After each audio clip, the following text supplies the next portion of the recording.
Would Spyro's physiology actually allow him to glide with this level of efficiency?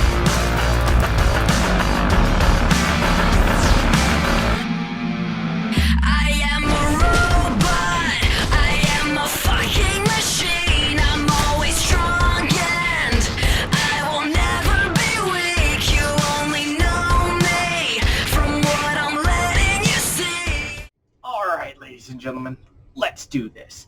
My name is Brian of Chamber of the Wraith, and the PlayStation 5 reveal event has just wrapped up not that long ago. I purposely missed most of the stream stuff to just catch up on trailers in order to make sure that I have the trailers that I need for analysis. This won't be my first time seeing these trailers, mind you, but the reason why I brought these up is because I want to analyze them. And I have them all loaded up in VLC. I'm not doing Premiere this time because I figure it might be better if I load them up all bigly-like. I'm just going to make myself a little bit smaller there. And as a result, we're going to be here to watch these new trailers.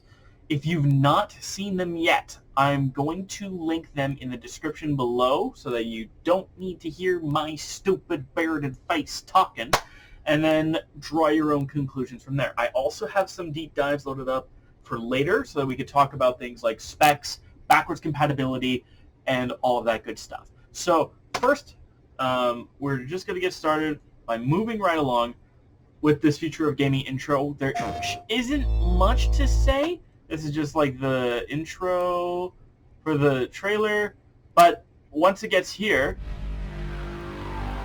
they dive deep into nostalgia. You ever wonder, like, you can see like things like Crash. There was Final Fantasy VII, Ratchet and Clank. I don't see. There was Infamous, I think. No, that wasn't Infamous. There's God of War, and then we go into the future.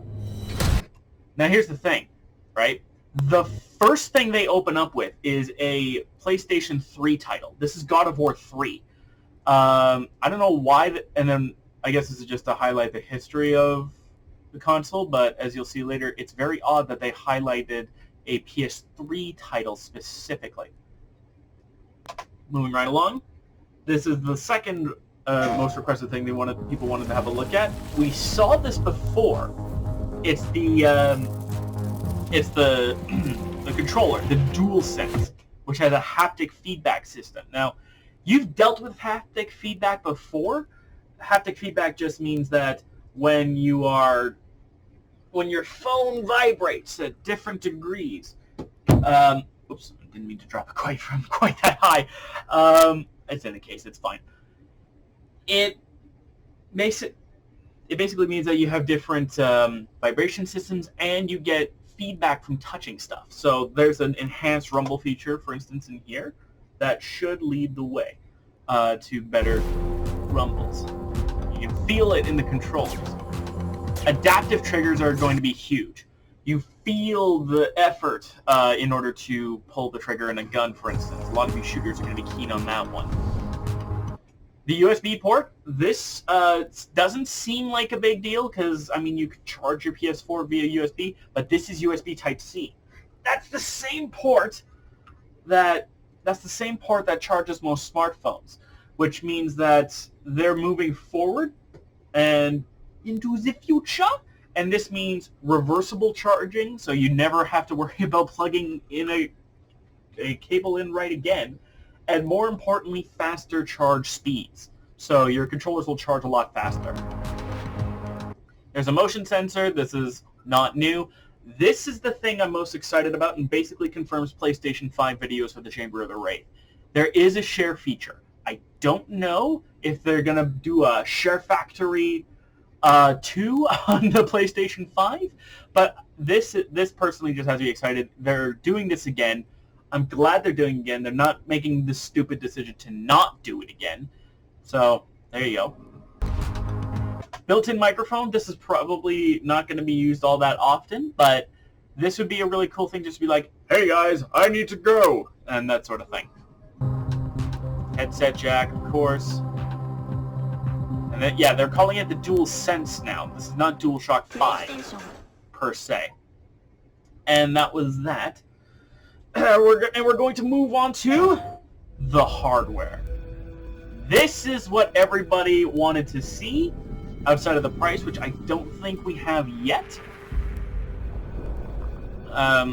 If it is mentioned, I forgot to make mention of it, I do apologize. We're going to fast forward the freakiness that these guys like to do with their trailers, apparently, because this isn't the first time they've gone strange. And you'll see the PlayStation 5. Looks like some sort of like neo 1980s skyscraper, right? This looks like something out of Blade Runner. But as you can see, there's the disk drive here and the USB ports to connect certain things. There's only 2 ports there, which is surprising. Presumably the cooling system. It must stand upright. I'm actually going to bring down the volume, not mute it entirely. How about 56%? There we go. So you can hear me.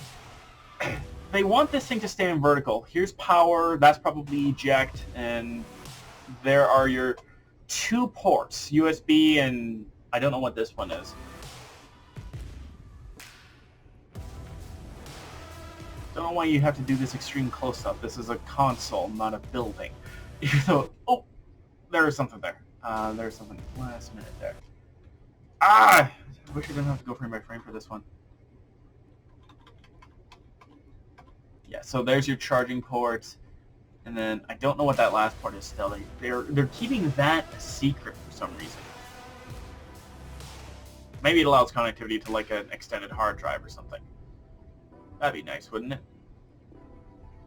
And that's your PlayStation 5. But this isn't the only version of the PlayStation 5 you're going to see.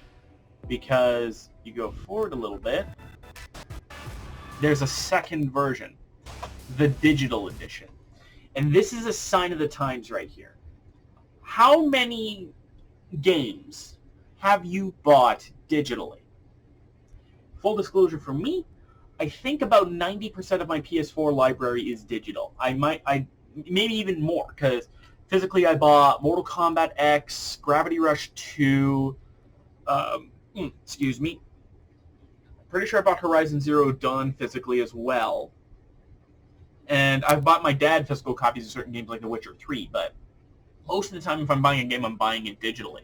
So for those of you who have fully committed to exclusive digital, that's fine. I might just do the disc thing because, you know, this could be the last generation we see a disc drive, and I would be okay having that sort of relic there, especially since there's some supposed details about the backwards compatibility that make me think this might be the safe way to go, at least for the time being.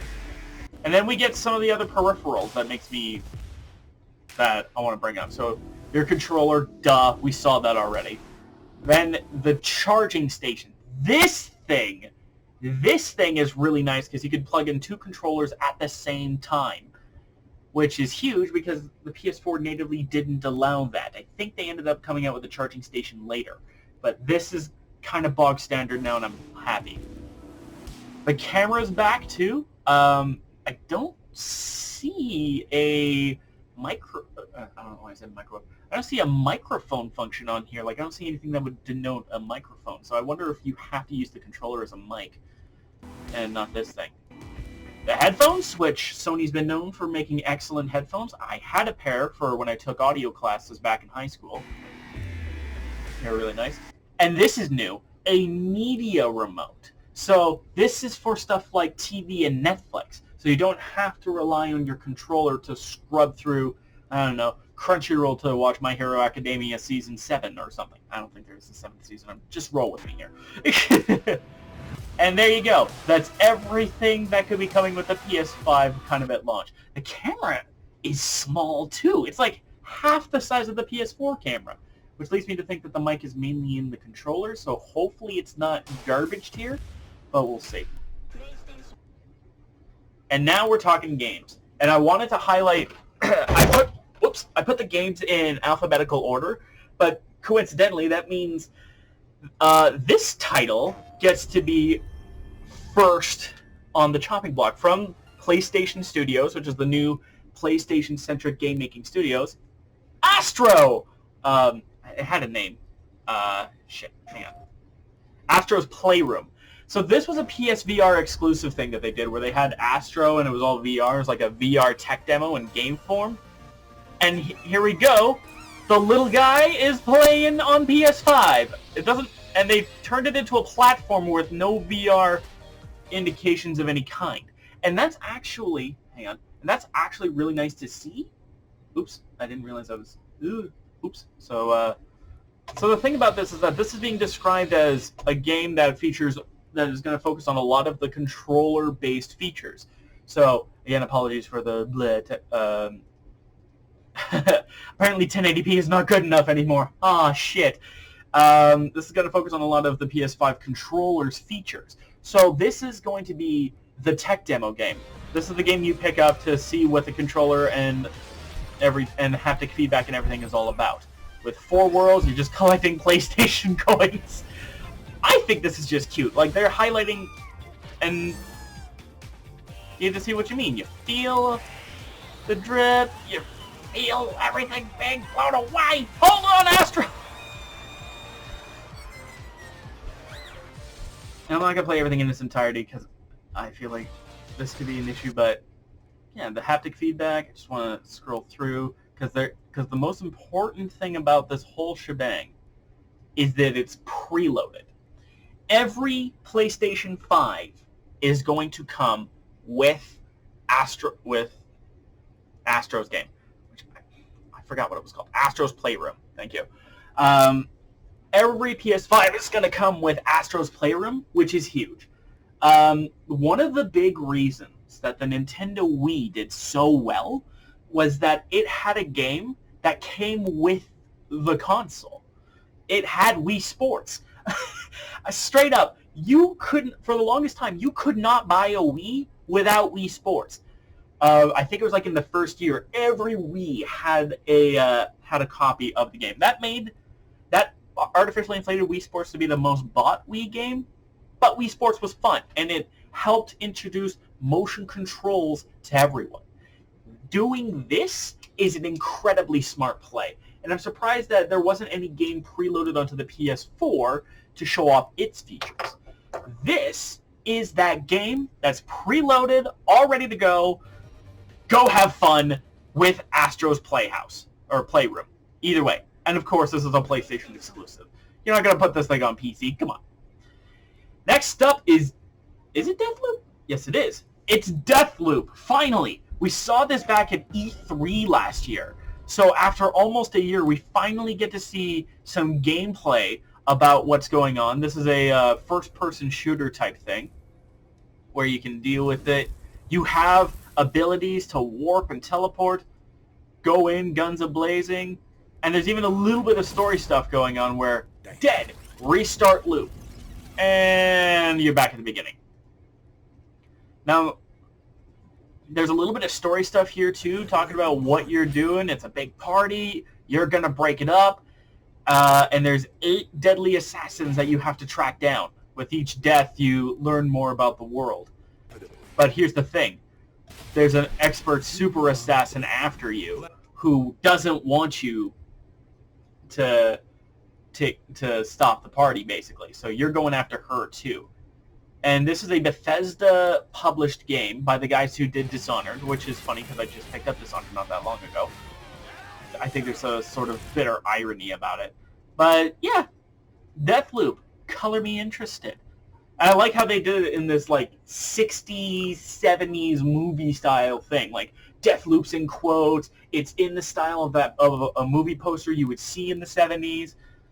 You can even see the name of the main folks in association with the Visionaries, and then you get the names of the 8 people: Ramblin' Frank Spicer, Igor Serling, Harriet Morse, Alexis the Wolf Dorsey, Via Zhibrowska, I think I said that wrong, Charlie Montague, and Dr. Wenji Evans. That looks sick. I am all in on Deathloop. I like this. This is a third license game. And here's a tease. You actually can play as Julianne, because they talked about this before, where there is multiplayer between where you play as Julianne and as Colt to play against each other. Now, this is going to be one of the first of several things you'll notice. Console exclusive for a limited time, also available on PC. Street Fighter V was one of the first games to do this, and Horizon Zero Dawn was revealed to be doing the same thing as well. So what this means is that this is a third-party title. It's going to be like this, but a limited time exclusivity deal to help push the PS5 forward is the smart play. Because people who are excited about Deathloop, if they want to play it first, they got to grab a PlayStation 5. Next, we have Demon Souls. Now, this is just an announcement trailer. There isn't anything gameplay-based, but this is huge for Souls fans. Demon Souls was the first. This was before the first Dark Souls, and this is the one that inspired the Dark Souls genre overall, which means that if you want to see what it's like where all of the Souls games and games that got inspired by Dark Souls and Bloodborne came from, this is what you play. And it's being remastered, not remade. That's important, because since it's not being remade, it's the same old Dark Souls or Demon Souls, just freshened up for PS5. That is amazing for those fans of the Dark Souls series. I haven't gotten around to playing it. It just doesn't jive with me because I'm not a fan of the intentionally overly difficult games. But for those of you who love the extreme challenge, that is the place to be. And it's exclusive too, because I believe Demon Souls was a PS3 exclusive originally. So there you go. This game threw me for a loop because I saw All-Stars and immediately went PlayStation All-Stars 2, but it isn't. It's something completely different. It's the London Thunderground, and it's this really cool arena-type car combat game that makes me think of a super, extremely colorful version of Twisted Metal. That's what it kind of looks like. Get down, get into your cars, and let's smash each other. This looks like fun. And critically, you can be out of your car as well, and you're not completely defenseless. You can dodge and jump, evade, and presumably kick other people. Yeah, you can attack others. You're not fighting these cars, but you're fighting the drivers. And there's customization elements in here too, because if you watch at a certain point, the big bad champion shows up with a collapsible shield to charge through. And then this is the moment. This girl right here put a friggin' put a giant blade mohawk on her car. Boom! Destruction All-Stars. That looks like fun. Super colorful and really exciting. But I gotta temper the hype because remember, even though this is a PlayStation exclusive, you just gotta remember we may have seen a little bit of gameplay, but we don't know how it feels or anything. It's hard to keep the hype down because this is new stuff. It's shiny, but I'm digging it. I'm personally in. I like this idea of a super colorful racing combat game. This is another E3 enigma that finally gets some context.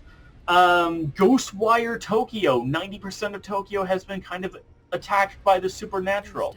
You can see the supernatural and fight it. And I'm getting wicked control vibes, actually, out of this, because you're dealing with supernatural freaky things. You have supernatural powers. It's in first person, though, so it's not exactly like, oh, it's going to... although you can get some weapons, there's way more supernatural stuff going on here. It's like, if I had to describe it, it looks like a Japanese blend of Control and Doom, and I'm down for that. And I'm just curious to know how this is going to be implemented into like PS5, and then, oh no, the little girl with the yellow thing summons enemies. So there's that Left 4 Dead thing. You got to fight the unknown. And I'm really excited that we got to see this again. It looks like it may have been delayed, though, since it's coming in 2021 now, but I'm okay with that. As long as, hey, a delayed game is eventually going to be good. It's a console exclusive, at least for a little while. Moving on to the next game. Godfall. Okay, so this caught my attention, but I don't okay, published by Gearbox. So this was the one that they were describing as like a melee Borderlands. So you get weapons, and you get to see, this is the gameplay reveal. So you see that it's a third-person combat game, which I'm for. Kind of looks like God of War 2018, but with various weapons and swords. I'm excited to see that they're bringing their weapon variety, because that was one thing I really liked about Borderlands, is that they didn't shy away from making the weapons look super cool. And melee weapons are going to look freaking swanky. I'm personally liking the whole hammer thing. Vanquish worthy foes, so you get boss fights, get godlike armor! Rah! Become unstoppable. My question is that is there multiplayer in this? I feel like there ought to be. Godfall. So, yeah, here we go. Available holiday 2020. So this bad boy's launching for the PS5 as well. Looks like, I like the lion thing here.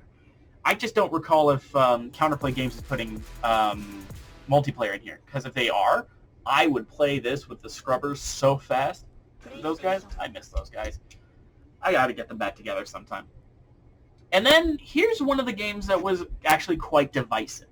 There's a couple of these games that were like, oh, why are we looking at this? Like, there's a game by the guys of Deadliest Catch that I didn't bother to grab just because I didn't want to talk too much about it. I'll make sure to put the link in the description, though, so if you do want to find it, there you go. There's also NBA 2K21. I don't want to talk about it because it's NBA 2K. It's not... Why? It's whatever. I couldn't give less of a shit about that. This, however, is actually quasi-intriguing. It's an end-of-an-era deal. Edge of doing great things. You gotta go to Volcano High, and you're doing stuff, and the world is ending. I'm not sure if I dig the, if I'm gonna get this, but from the little bits that we got here, as you can tell, it's kind of an end-of-the-world thing, too. So, for those of you who are interested in trying something different, go right. I would personally be down for you to give this a try. Hasn't pulled me in, but that's also coming out in 2021, so hopefully we'll see a little more about that later. Because I'm waiting to see how you would actually play Goodbye Volcano High. It's going to be like a dating sim or something, I don't know. Probably not, but you get the idea. This is huge, by the way. I don't think there's ever been a Gran Turismo game that launched with a PlayStation console. So, since Gran Turismo 7, well, first off, this is Gran Turismo 7, but since Gran Turismo is kind of the PlayStation exclusive answer to something like a Forza, I think Forza actually came out to compete with Gran Turismo as a console-selling racing game. GT, this is one of my dad's favorite games, is top. And I just realized I'm selling this mode again. There we go. I mean, 60 FPS looks great. I don't think I'm recording this at 60 FPS, sadly, but I'm telling you, man, this looks really nice. And you even get to see a little bit of gameplay in one of the first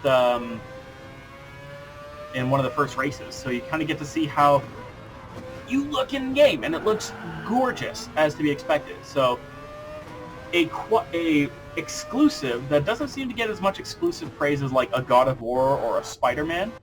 A Gran Turismo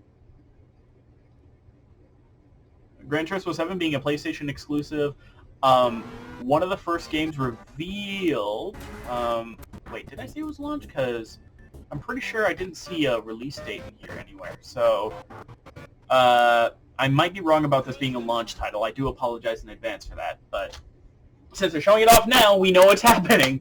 Just hope it's not another 6 years. Hitman 3. This is one of those we don't see a whole lot of either. We don't see a whole lot in the way of what is going on with Hitman 3. But IO Interactive The process is teasing something very interesting with Hitman 3. There is no gameplay, so I'm just going to kind of scrub through the cinematics. Remember, if you want to watch these trailers, you can watch it on your own in the description. Death awaits, and this is supposed to be the end of a trilogy. So, you Hitman fans might be in for a hell of a ride in January 2021. So this isn't launching right away with the PlayStation PS5, but it's going to be one of the first games that comes out after its launch period, within the first month or so. So that's really good to see. Hopefully it doesn't get delayed. Yeah, play has no limits is its new slogan. Our wallets do, though. And that's the thing that I'm a little bit perturbed about, is that, oh boy. Before we get into this one, though, I just want to talk real quick about, as far as I know, we've not seen price point yet. And that is the one thing that's bugging the hell out of me. We don't know how expensive this thing is. With solid-state drive and extreme loading times and haptic feedback, this thing can't be cheap. But at the same time, I'm worried that they're going to pull a PlayStation 3 and make it more expensive than it needed to be in order to make up for lost costs. Because the PlayStation 5 or the PlayStation 3 went for $600 at launch in 2006, which means that in today's money, I think that would be $750. That's one of the main reasons why the Xbox 360 swooped in and swept the thunder right out of Sony's feet, and became the dominant console of the 6th generation. And then PS4 kind of brings it back. This is another cinematic trailer, so I'm not going to stick around for it too long. But this is a Studios title, and one I'm looking forward to a lot, and something that I'm going to have to finally get around to playing the whole of this damn game, because it's the Horizon sequel. I'm not calling it the Zero Dawn sequel, the Horizon Zero Dawn sequel, because Zero Dawn is the name of the first game. I must find a way to stop it. Also, I don't know what this red stuff is, but It'll get worse and worse. Some sort of bioweapon. And the thing to note is that Aloy's now in America going west. So, I'm looking forward to this one. Look, they even snuck a 2 in there, I think. Horizon 2.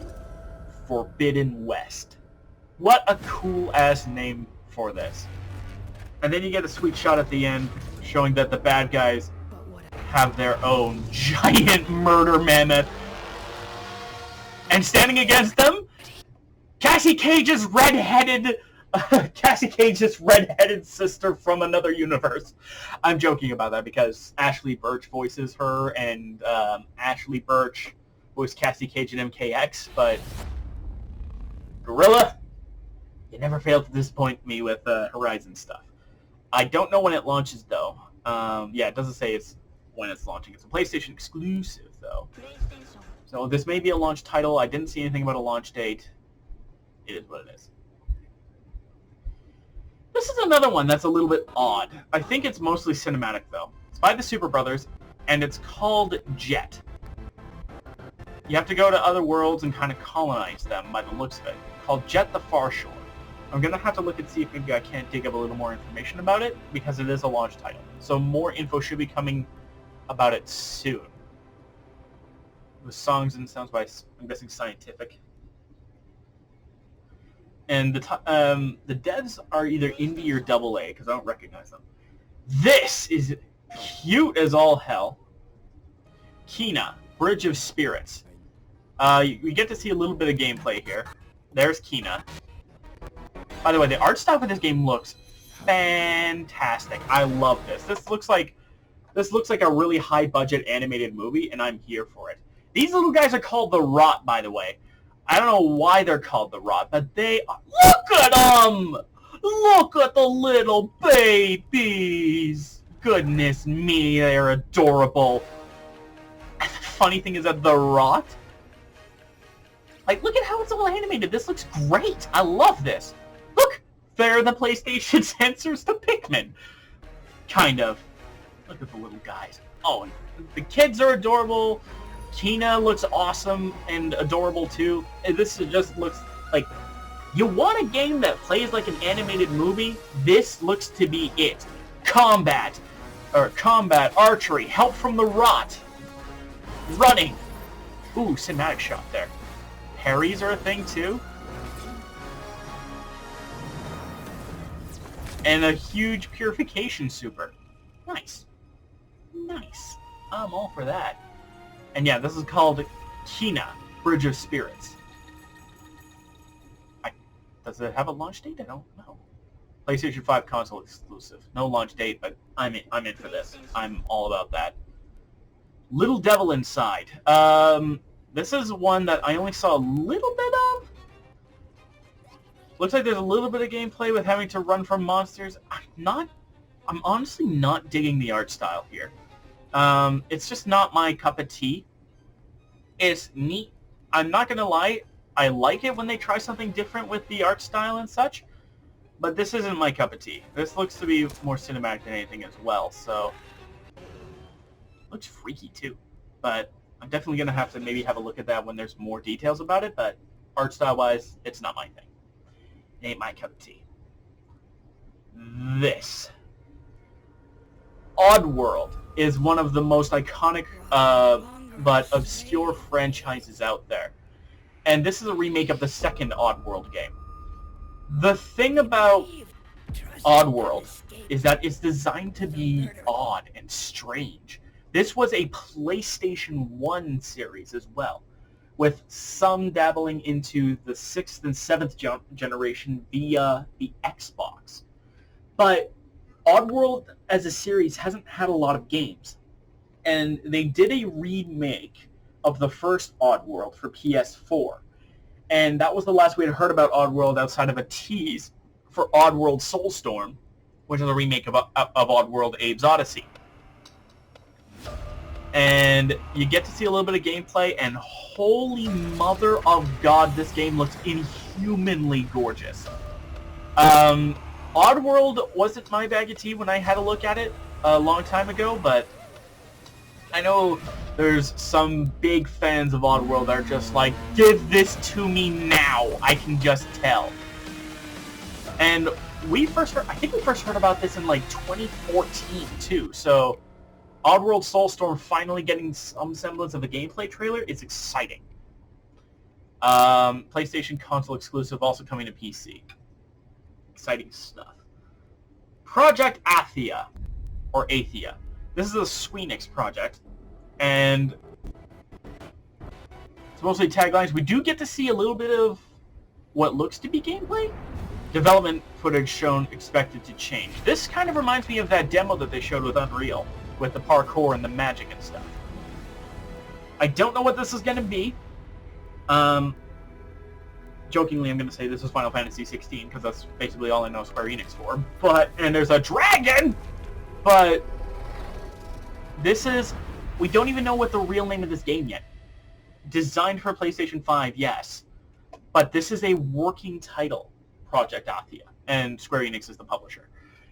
This means that because they're still calling it under a working title, this game we're not going to see for 2021, I'm going to say. This is going to be a game that comes out in 2022 at the earliest. This is Square Enix we're talking about. This game is going to take a long time to come out. But as long as it isn't terrible, I'm here for it. And this is the thing that got me super excited. First off, you see this? I saw this and went, oh shit, that's right, we get to talk about this now. Ratchet & Clank! Ratchet & Clank is back! Coming from PlayStation Studios. A true blue Ratchet & Clank sequel. We're not making a movie tie-in game. This is called Rift Apart.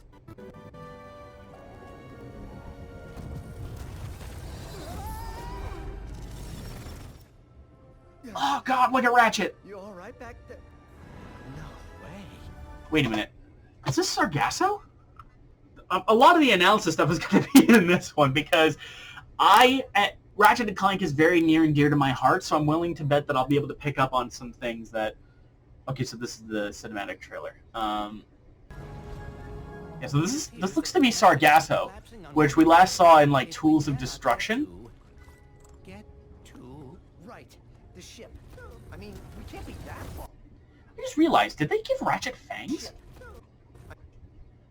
Yeah, Ratchet has fangs now. I've never... Can't be that far. Nefarious style bots, you can tell because of the glass domes. And off they go!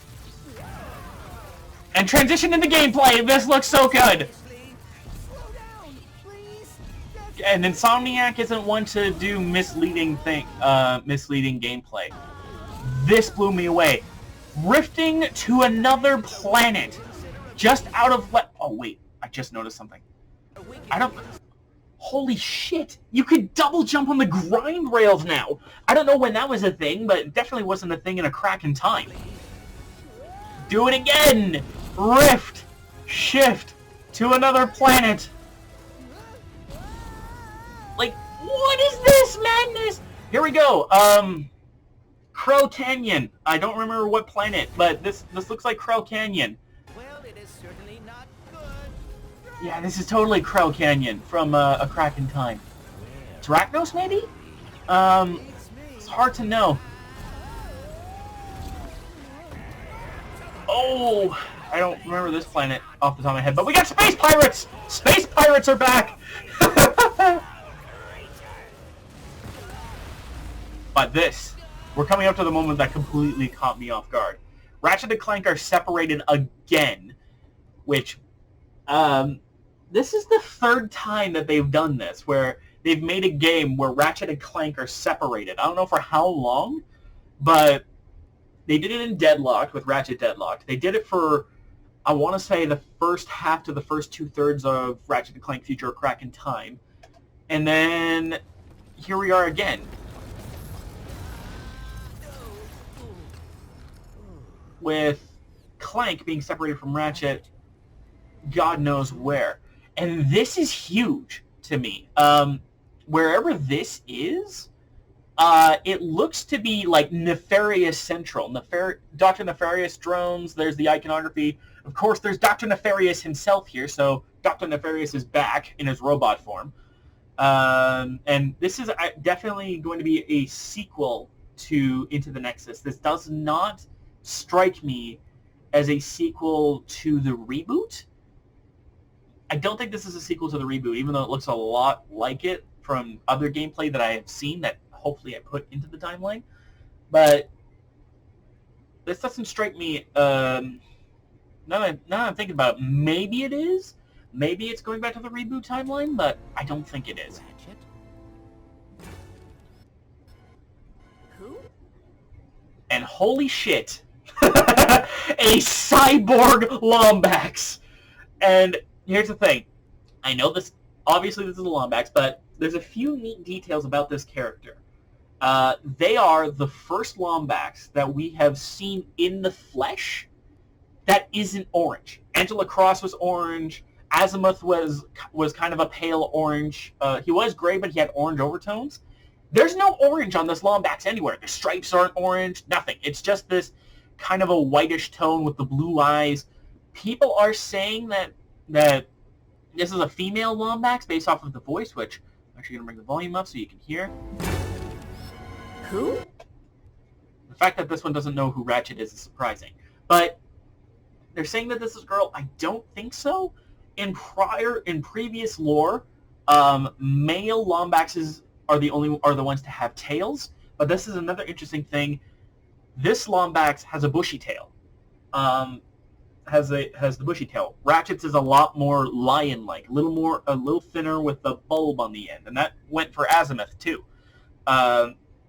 Angela Cross didn't have a tail because she was female, but I'm pretty sure that I'm 90% sure that this more feline-looking Lombax with the cat nose and everything is probably a guy, but a younger male, but I can't say for sure. But also, can we talk about the cyborg arm, which I just noticed? So lost an arm at some point, has piercings, looks like a gearhead, and instead of a wrench, this Lombax has a hammer. So we're going to probably be seeing some different puzzle elements. No using a wrench to spin a cog in order to create a bridge. You're smashing stuff with this thing. So I'm looking forward to see what this little guy is capable of. Whether he has his own weapons, or they have their own weapons, or they just have the wrench and this is kind of a temporary stopover until Clank gets back to Ratchet. I think could also be a very interesting paradigm with Insomniac, because they could be introducing a new Lombax to be the Miles Morales to Ratchet's Peter Parker. if that makes any sense. Because they did PS4 Spider-Man, which, by the way, was amazing. I don't think I need to tell you guys that. But we have a younger-seeming Lombax who doesn't know who Ratchet is, who is... Ratchet? confused about the whole situation. Who? You know what I mean? Like, this strikes me as a... oh. This strikes me as kind of a new Miles, sort of. So, I'm curious to see where this is going with Rift Apart. Something I am extremely excited for. Of course, this is going to be a PlayStation exclusive. But no release date, but I'm jazzed about this. Okay, so yeah, so I do have it. This is the full world premiere. Footage is going to look a little bit crap. I'm Marcus Smith. But I'm actually going to unmute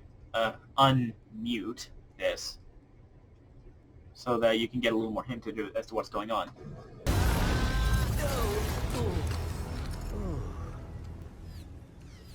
Ratchet. We are too late. Ratchet? Who? Sick ending, too. This has me jazzed as hell. Now let's hear Insomniac talk a little more about this. Hi, I'm Marcus Smith, creative director at Insomniac Games. The entire studio is so excited to be able to share with you a first ever look at Ratchet & Clank Rift Apart, a brand new, full-length, interdimensional adventure built from the ground up for the PlayStation 5. We're doing things we've never been able to do before, like use dimensional rifts to be able to leap from planet to planet nearly instantly, or put ray trace reflections on Clank. All of our alien worlds are filled with density and life previously unseen. Plus, Ratchet's all-new arsenal is more exciting than ever thanks to the DualSense controller's enhanced feedback. Ratchet & Clank are near and dear to our hearts at Insomniac, and we can't wait to share more with you in the future. But for now, here's another look. Here's a look from presumably early in the game. In order to... Did you see that? oh yeah. So first things first, I have to apologize in advance. I know the quality's not the greatest in this download, probably because they have to downscale it to 1080, but it isn't working that well. We have ammo up here. This is your nanotech health now. It's not in the center like it was anymore, and your bolt counter's now down here. And as you can see, when we warp over there, yeah, again, I'm so sorry for the lack of quality in this. But this is a Thugs for Less minion. This is a Thugs for Less guy. So they're using Thugs for Less quite a bit more. The first time they made an appearance was Going Commando, but they've only really made recent appearances in some of the future games, like Into the Nexus, and then I believe in the movie game. This is pre-alpha footage as well. I shouldn't... right here. Health collected. Rips are sucking people up. We've moved forward to the Omni Transit Hub. It's Ratchet and Clank! That's fun. Sand sharks from above. And this is the first sign that things are going to be interesting. Sand sharks from above. Note the Sand Sharks. These guys are from Iridia, and this is probably a copy... This is pre-alpha, so these guys could get an upgrade in the future, but right now they're using the same assets from the Ratchet and Clank movie. So they're taking their cues from that, both visually and enemy-wise. Nice sand shark! Nice sand shark! My heroes! Nice to hear that there's context-related dialogue, too. Was that a kraken? Or at least a very large octopus. Very funny. You know what that makes me think of? That makes me think of Frank from A Crack in Time. Because with the Rift Inducer 5000 weapon in that game, you could summon Frank. So they're definitely leaning really heavy into interdimensional alternate universe type travel. Starting from at least, I want to say, A Crack in Time with the Rift Inducer weapon. And then they really leaned into it with Into the Nexus. Or at least a very large octopus.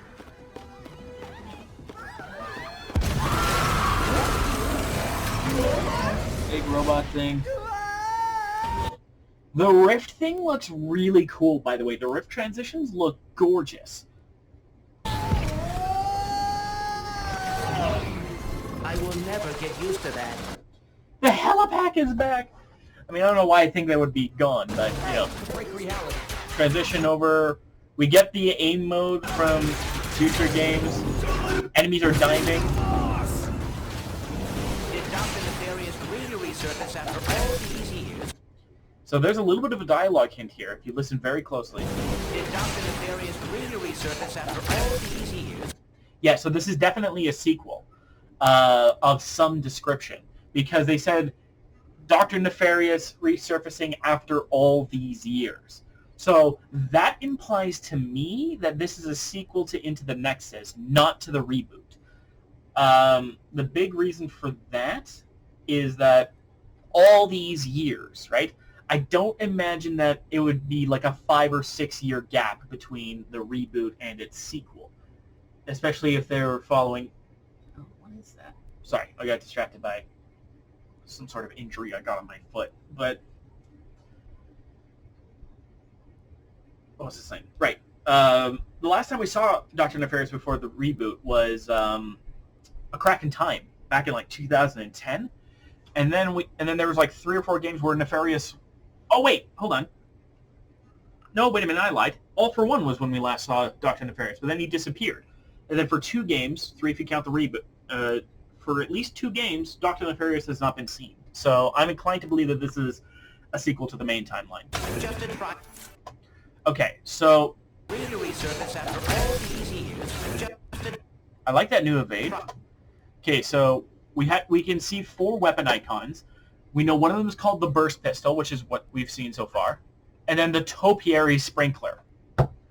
This is their gag transformation weapon. This is the first time they've done plants. Usually they do animals, like chickens or sheep. Take over the universe again. Yeah. And it does damage over time. We get to see the shatter bomb. He must have more planned than... That's what I'm afraid of. Ooh. And then, yeah, the topiary... Look, it's turning the enemies into plants to stun them. Extremely useful. And then we get to see something called the Enforcer, which looks to be a shotgun of some description. Maybe inspired by the super shotgun from Doom, but yeah, with all the particle effects, this is not looking great, and I do apologize for that. This would be much better if you watched it on YouTube, I can tell you right now. And look, the dogs from Metropolis are back, so this is a sign that the rifts are pulling in enemies from all over. It's not just from one planet at a time. I don't know what that orange thing That's all of them. crosshairs are, but I'm extremely excited for this. I don't know when it's coming out. I don't think I saw a release date, but Ratchet & Clank is back, and I'm super jazzed about that.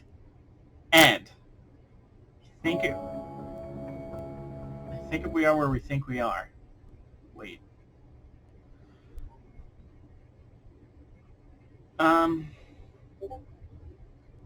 Hang on just a second, please. I want to have a look at something without spoiling the upcoming list. Did I not download that?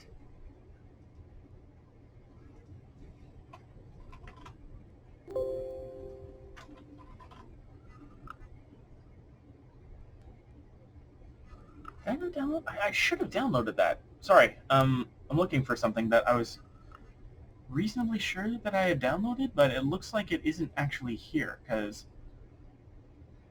you're supposed to be going alphabetical. I will actually be right back. Yeah, sorry about that. I actually did forget to grab a trailer for some reason.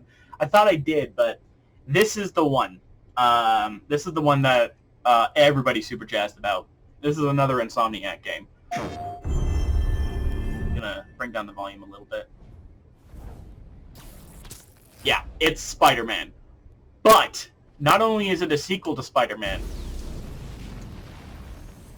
it's something completely different. Your dad. Well, not completely different. It's not Peter Parker Now anymore. it's your turn. It's Miles Morales. Okay, let's do this. And the cool thing is, we get gameplay. We get actual bona fide gameplay because this is going to be a holiday 2020 launch. Look at this! New takedown, and some sort of cyber enhanced enemy. We're going to be seeing a few of those. By the way, the Miles suit, the black and red suit, looks gorgeous! I love this suit!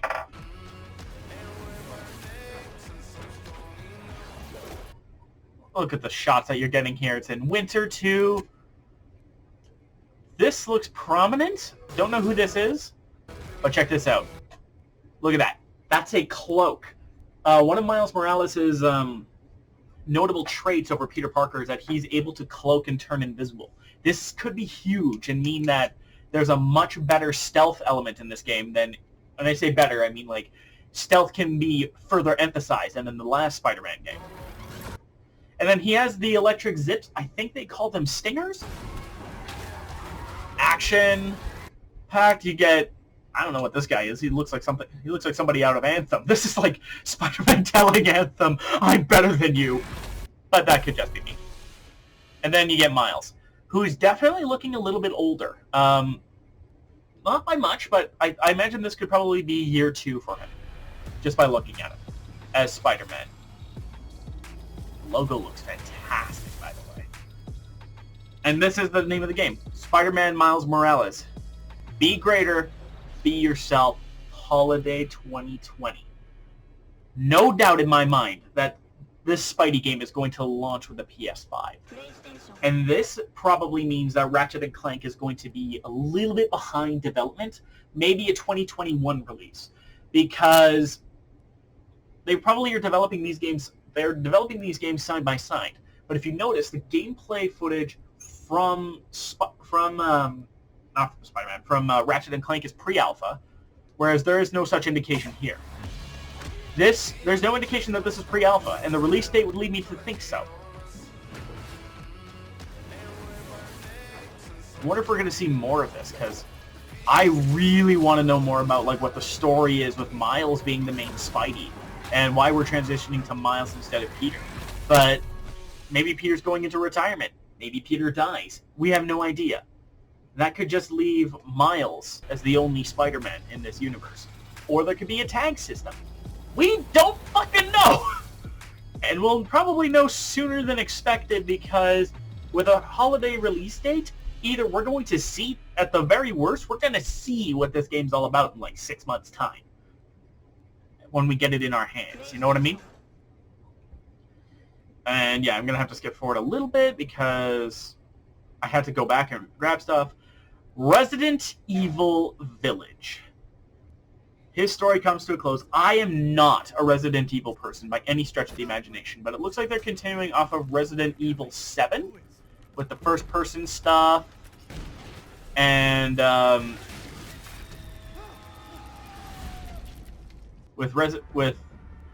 and the more occult sort of situation. It's not exactly Umbrella Corp and zombies. It's something a little more occult and freaky looking. I like the lady's outfit there. Lots of fast teases for Resi 8. Wait, who is she kissing there? She's in your head. Ed, freaky pseudo werewolf monster. This is Resident Evil Village. But the way they do this is just like Resident Evil 7. Village, boom. Resident Evil 8. I kind of like when they do that. This is supposed to be Chris Redfield, by the way, from like the old Resident Evil games. Sorry, Ethan. Sorry, Ethan.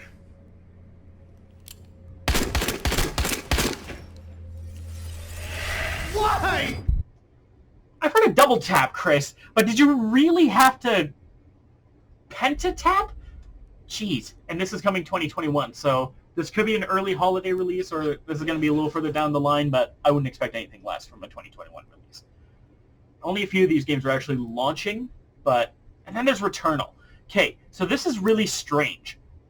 This is another one of those Groundhog's Day type situations, where it's kind of like Deathloop in a way. you crash, you crash, you die, you learn, and this is delving more into the dark side of that kind of thing. You're losing your sanity, your memories are changing, Different. and the planet keeps changing. We get a little bit of combat, Only choice not much, but we do get to see a little bit of gameplay here with combat and movement. to keep looking for answers. I'm looking forward to kind of see what this game can bring to the table. I also personally like that they aren't making her like a 20-something. She looks to be a little bit older, like mid-40s to maybe mid-50s, and I'm digging that. More roles for older women, please. And this is a PlayStation exclusive. I don't think I saw a release date though, because it's just a cinematic / gameplay reveal, so sometime in the future. And then there's Sackboy. This was actually the first trailer that I saw from PlayStation Studios. This is going to be in 60 FPS for me. He comes in like a boss and like, what is this? What is this tiger doing? And boom! It's the Sackboy! And his big adventure. And this isn't exactly Little Big Planet 4. This is a Sackboy game. Flutter jump, platforming, what looks to be Super Mario style movement, a roll, there's platforming. This is a platformer set in the Little Big Planet universe. This isn't build your own adventure, it looks like. But hopefully you at least still get to customize Sackboy. Maybe there is some customization, because that's like that's the spirit of Little Big Planet and Sackboy. He's all about that creativity and thinking outside of the box. That is his whole deal. And of course there's multiplayer, and it's 4-person multiplayer too, so this would definitely be a game to play with your friends.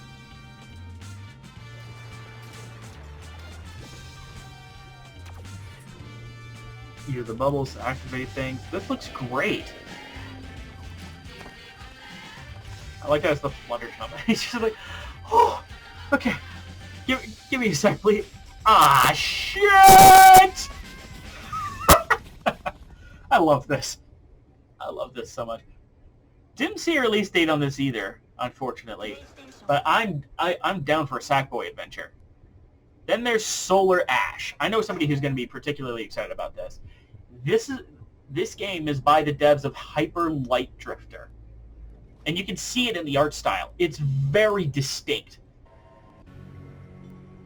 I think we do get to see a tiny bit of gameplay. Just a tiny bit. Not an extraordinary amount, but we do get to see a little bit of gameplay. But we also get to see this thing.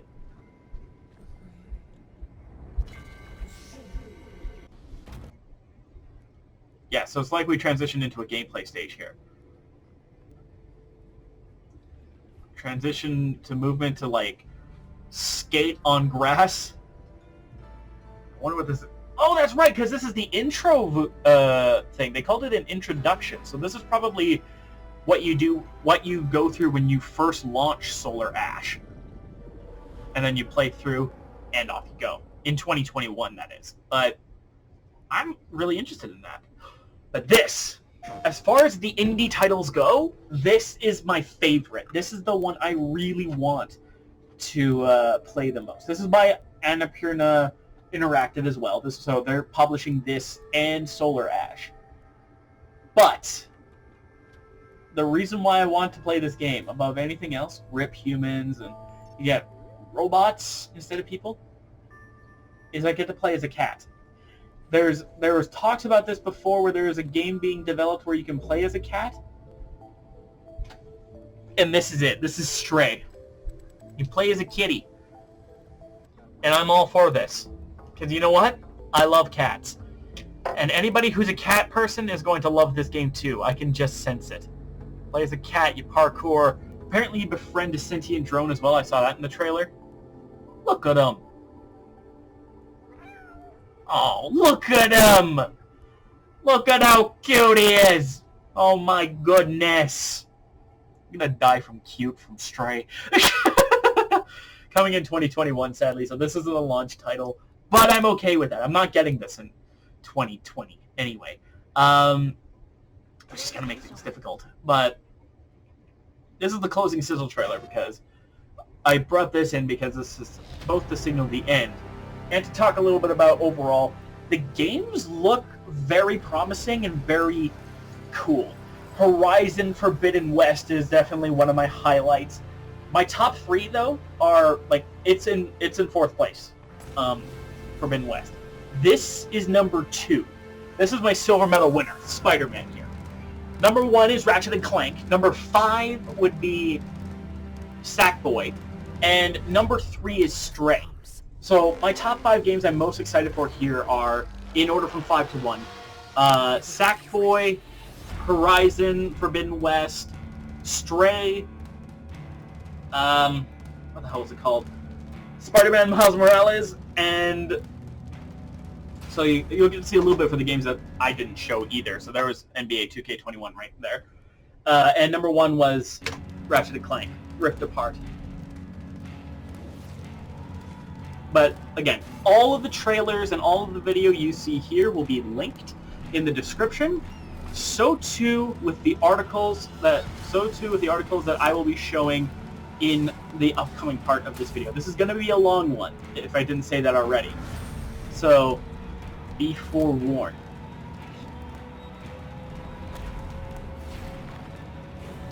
And this is what's coming to PS5, launching in holiday of 2020. Astrobot.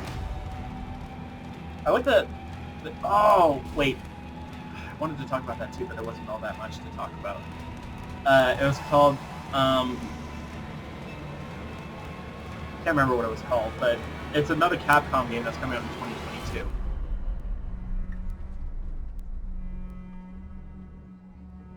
Of course, they put their games at the front.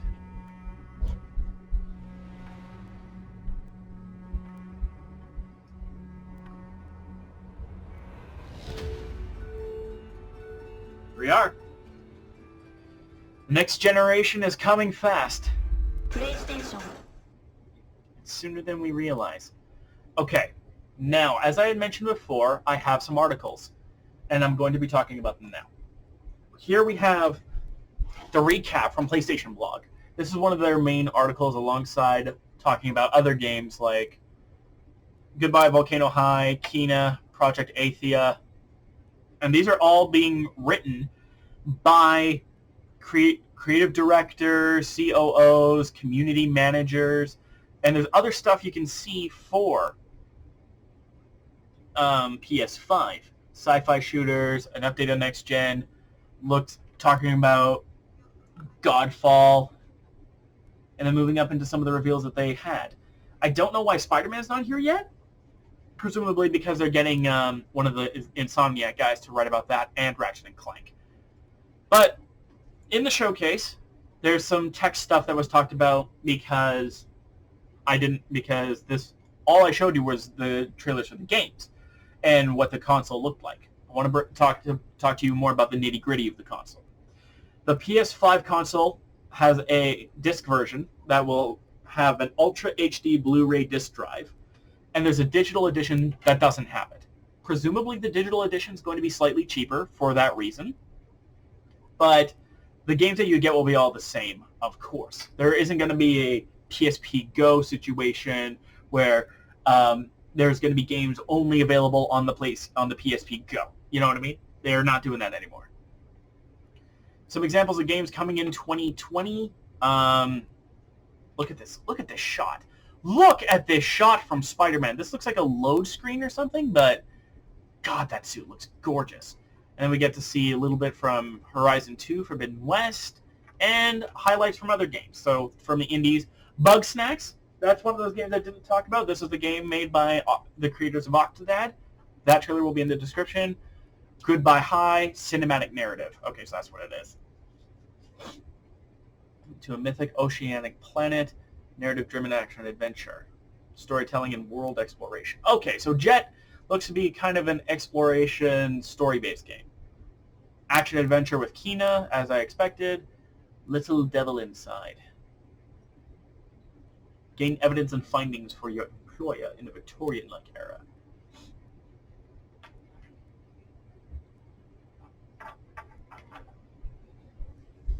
A couple of quotes for Oddworld here. The Pathless, which I don't... Oh, wait a second. Wait just a minute, please, while I quickly open this up. I think this is that one game that we had seen earlier. Yes!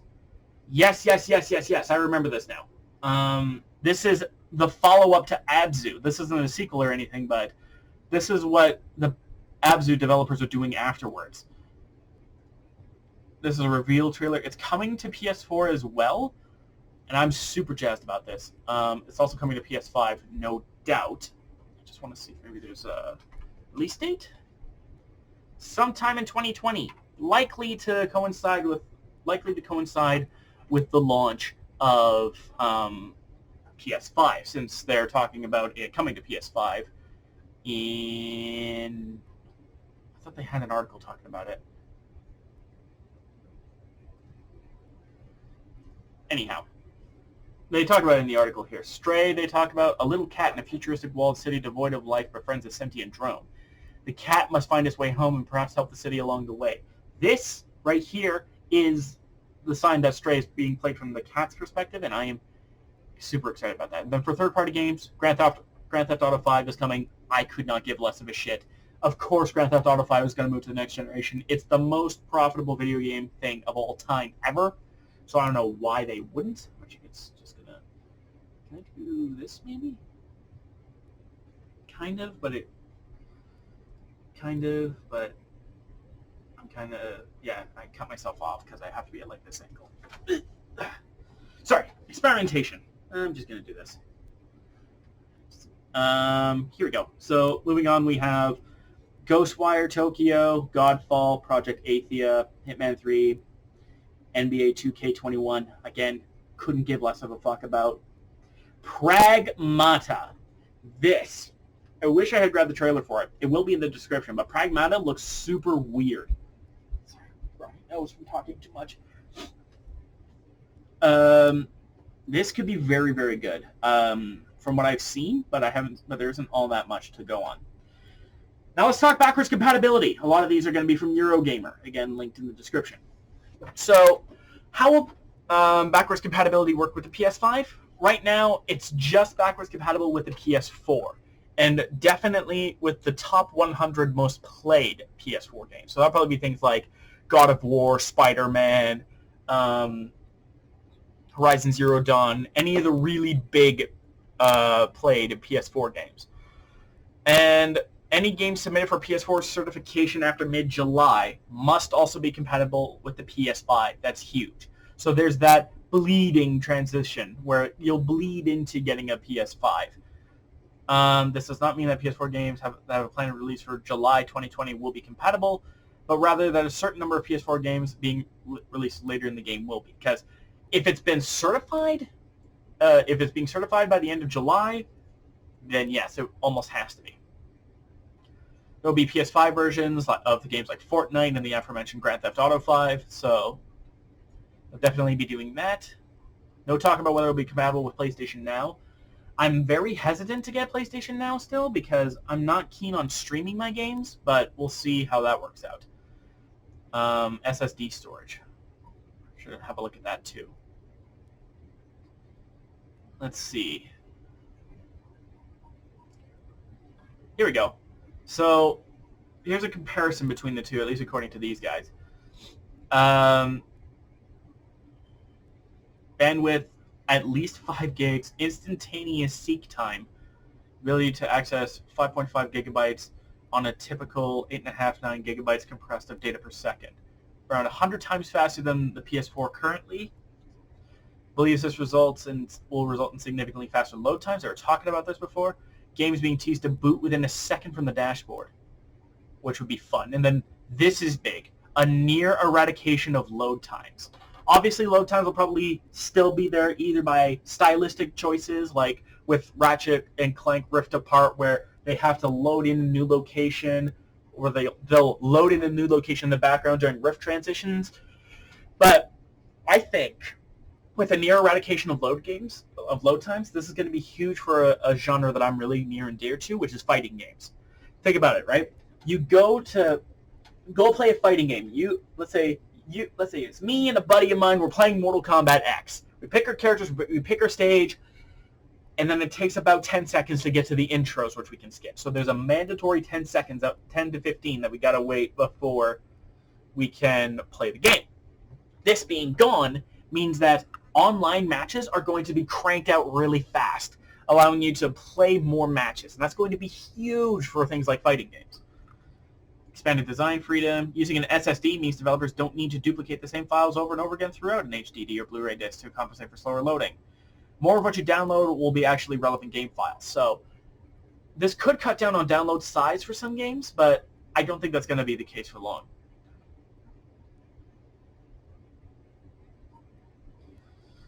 Only the space you actually need for updates. Some people are even saying that this is faster than the Xbox Series X, but we'll see if that's actually true. Eurogamer also talks about some spec stuff, so I think, again, I'm not a tech geek, but here are the specs. 4K Ultra HD Blu-ray drive. USB hard disk drive support, so it will support external drives, which is nice. There's also expandable storage for a solid-state drive. The internal storage is currently set at 825 gigabytes, which is about a third of what I currently have on my PS4 via the external drive that I use for my games, but this is a good starting point, I think. Again, there's a lot of techno stuff. I'm not an expert on it at all.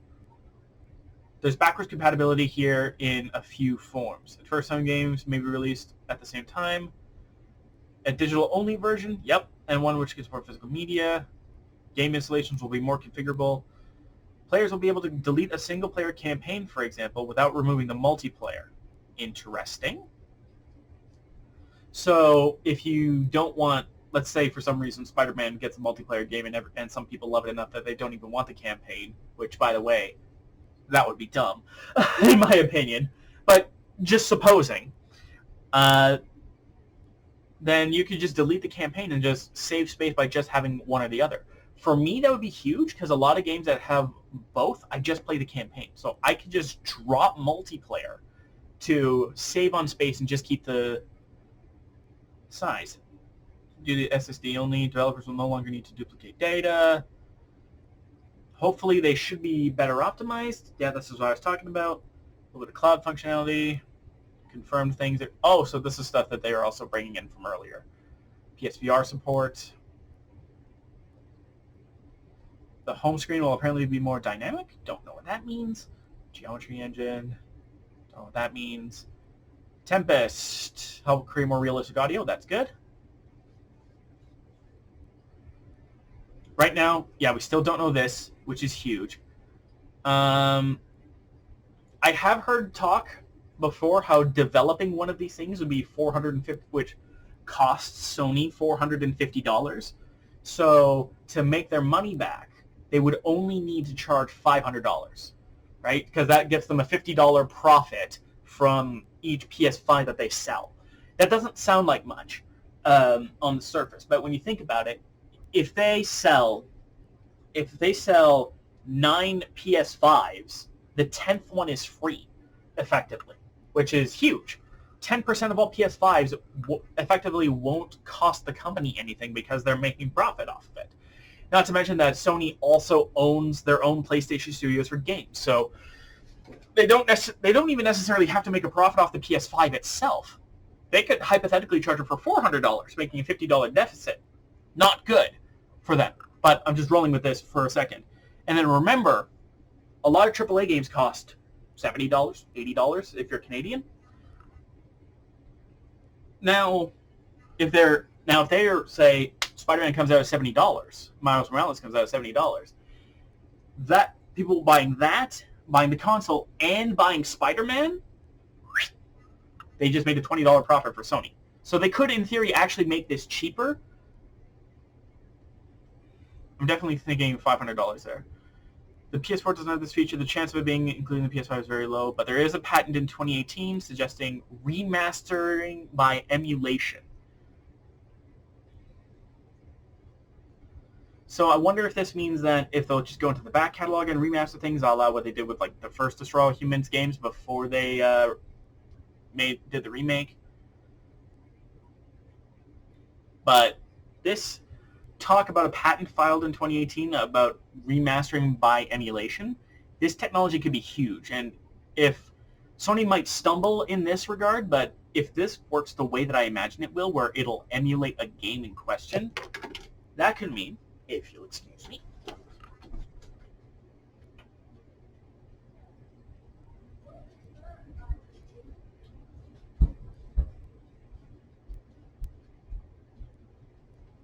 theoretically, I'm not sure how well this will work, but theoretically, at the best, that means you could put a game like Splinter Cell into a PS5. It'll read the data, and it'll effectively emulate the game off of the disc on the fly, which means you don't have to worry about a limitation on what PS2 games are going to be remastered or emulated or whatever. If it can just load it off the disc, every single game in the PlayStation 2 library will be there, and PS3 and PS4. No PS1, sadly, but the tech there is over 20 years old, so I would not be entirely surprised in that regard. So that's oh, there we go. Boop.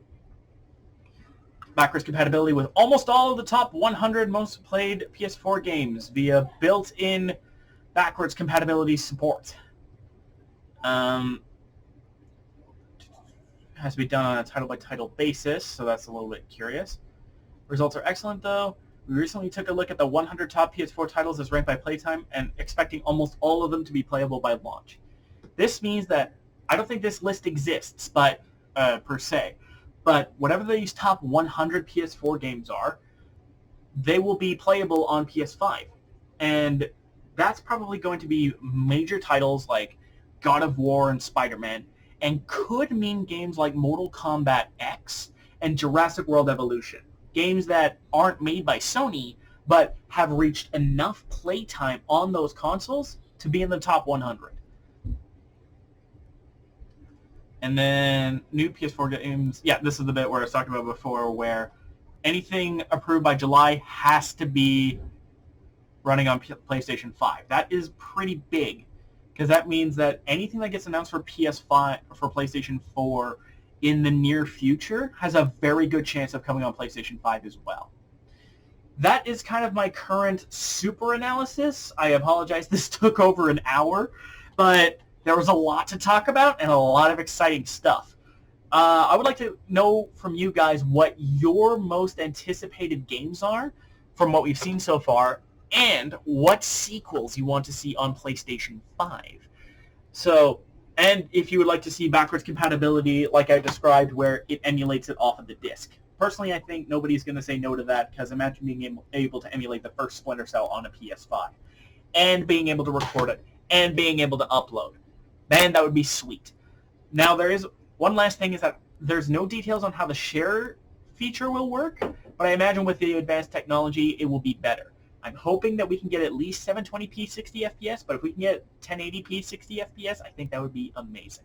So I'm not locked on the 720p thing. Don't forget to be awesome, folks, and I'll see you guys on the other side.